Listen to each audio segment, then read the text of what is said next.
संघ तो वो बड़ा नंग है जिसने हमारे को अलग कर दिया। अब बात आती है नू मेवात और मेवातियों की।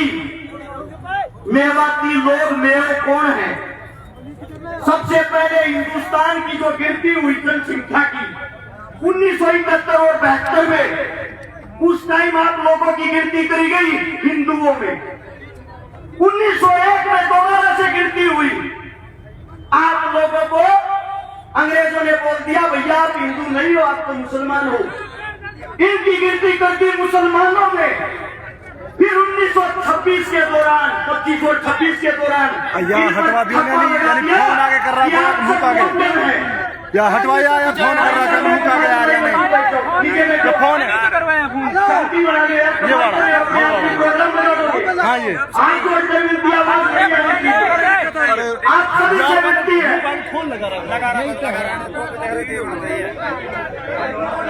आप सभी साथियों को इतना कहूंगा, आप लोगों पर ठप्पा लगा के बना दिया कि आप मुसलमान हो। 1947 में जब हम आजाद हुए, आजाद के बाद हमारे बीच में एक गुजरों को टोलिंग के रूप में इस्तेमाल करते हैं यहाँ मेवात में। एक बड़े भाई, वैसे तो मैं भी आपके बीच में गुजर ही था, पर गुजरों की तरफ से प्यार मोहब्बत का पैगाम लेकर उत्तर प्रदेश से समाजवादी पार्टी के विधायक चौधरी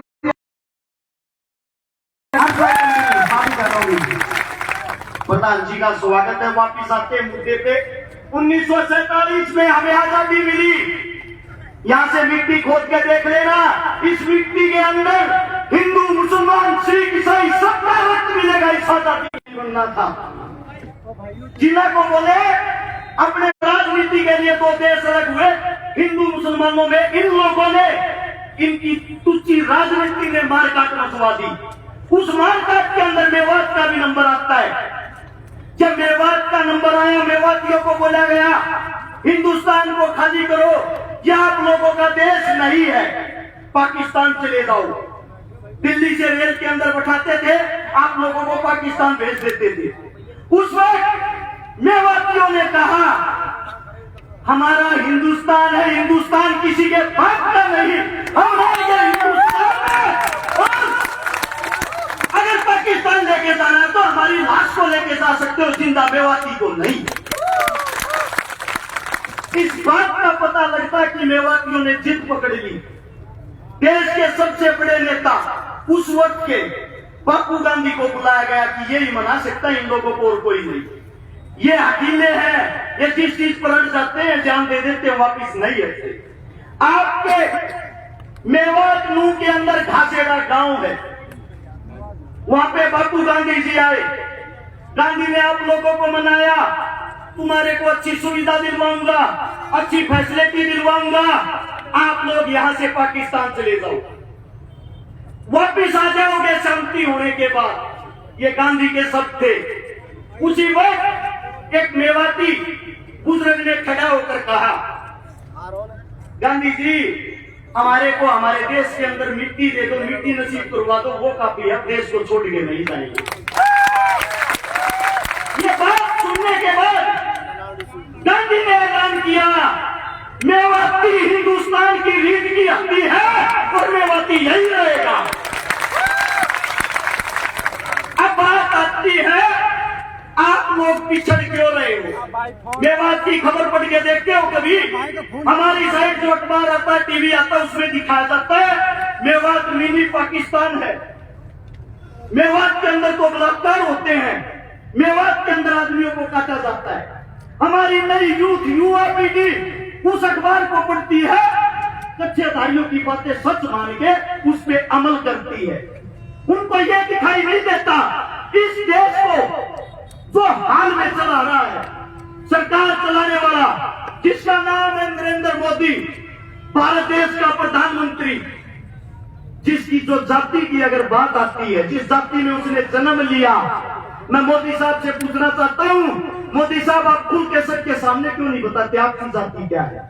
आपने किस जाति में जन्म लिया है? तेली जाति में। वो तेली जाति 1947 से पहले मुसलमानों के अंदर आती थी, 47 के बाद उन्होंने हिंदू धर्म में कन्वर्ट किया। अरे आप देश के मुस्लिम परिवार में पैदा होकर या हिंदू मुसलमान करवा कर हमारे को मरवाना चाहते हो। अब बात आती है कमी की। कमी कहाँ है सिस्टम में? कमी है आप लोगों के अंदर, कमी है हमारे अंदर। वो कमी क्या है? भगत सिंह, राजगुरु, सुखदेव लाहौर जेल के अंदर जब फांसी तोड़े जा रहे थे, उसके बाहर, जेल के बाहर लाखों आदमियों की भीड़ थी। सब उनको क्रांतिकारी मानते थे, सब उनको देशभक्त मानते थे। वे लाखों आदमी बाहर चिल्ला रहे थे, इंकलाब जिंदाबाद, भगत सिंह जिंदाबाद। लेकिन एक भी आदमी के अंदर इंसानियत नहीं थी। वहां जितने बाहर खड़े थे, हिंदू, मुस्लिम, सिख, ईसाई खड़े थे, हिंदुस्तानी कोई नहीं खड़ा था।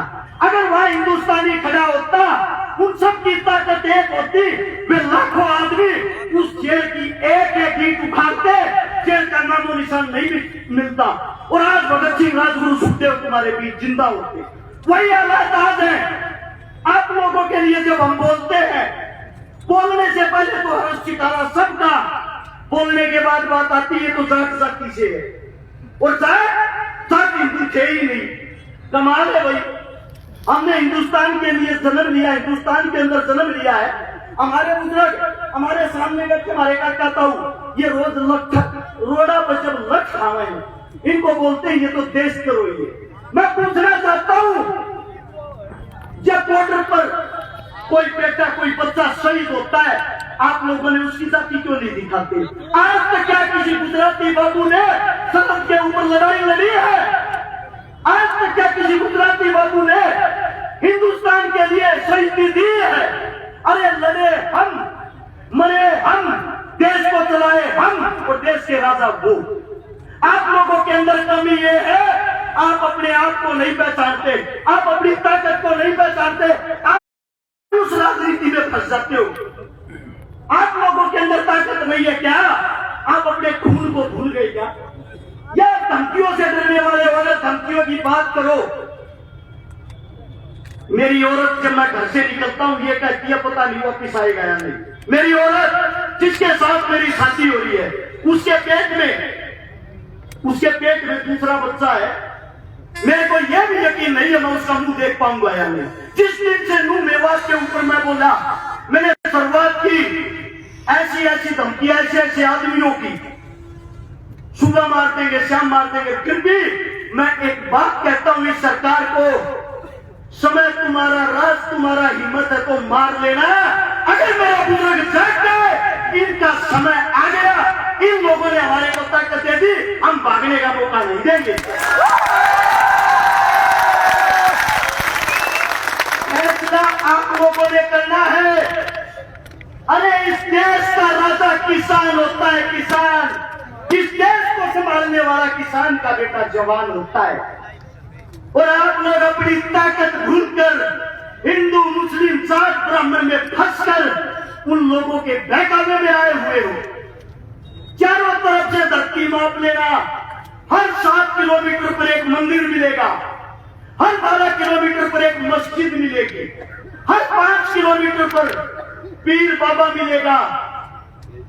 मैं आप सभी सच बताना, दिल से बताना, क्या एक भी हिंदुस्तान का राजा शिक्षा, स्वास्थ्य, रोजगार, पढ़ाई लिखाई की बातें करता है? जरूरत ही नहीं, क्योंकि उनको मजा आ गया है। हिंदू मुस्लिम उनकी खुराक हो गई है। आप लोगों को लड़ाओ, कुर्सी पाओ, और फिर आप लोग भाड़ में जाओ।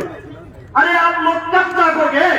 मैं आप लोगों से सिर्फ एक बात कहना, इस मेवात की पंचायत को बिना किसी निरीक्षण के वापिस अपने घर चले जाते हो। आपके बेटे, आपके उन बच्चों की उम्मीदें टूट जाएंगी जो आज हमको धमकियां देते हैं। उनकी धमकियां सच हो जाएंगी। और आप लोगों में एक कमी है, जब आप लोगों की कोई लड़ाई लड़ता है, उस वक्त तो आप टांग खींचते हो, और मर जाता है तब उसकी आप मूर्तियां बनाते फिरते हो। अरे जीतते जी अपने का हाथ पकड़ के क्यों नहीं जीतते? टांग पकड़ना छोड़ के।